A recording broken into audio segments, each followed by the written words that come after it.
उत्तर सोलापुरातील पोलीस प्रशिक्षण केंद्रात मोठी घटना. तब्बल 170 प्रशिक्षणार्थींना विषबाधा. सध्या सिव्हिल हॉस्पिटल येथे सुरू आहे उपचार.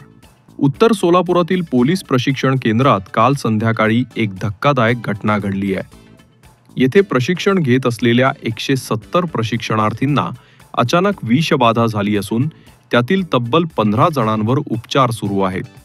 पोलिसांकडून मिळालेल्या माहितीनुसार नेमकी विषबाधा कशामुळे झाली याचा अद्याप उलगडा झालेला नाही. एकूण 1400 पेक्षा जास्त प्रशिक्षणार्थी येथे प्रशिक्षण घेत आहेत.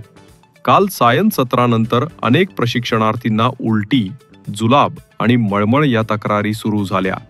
याच पार्श्वभूमीवर जवळपास 170 पेक्षा अधिक जणांना तातडीने सिव्हिल रुग्णालयात दाखल करण्यात आलं आहे.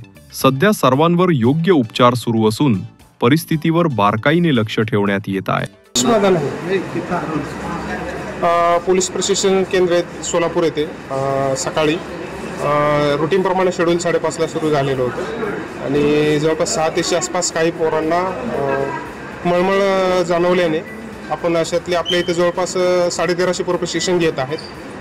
त्यातील जवळपास 170 आपण माहिती घेतल्यास 170 पोरांना मळमळ जाणवत असल्याने आपण त्यांना प्रिकॉशन्स म्हणून सिव्हिल हॉस्पिटलला तात्काळ दाखल केलेलं आहे आणि इथं आणल्यावर त्यातील जवळपास 15 पेशंटला सलाईन लावलेली आहे. बाकी सगळं नॉर्मल आहे. ओपीडी बेसिस ट्रीटमेंट चालू आहे.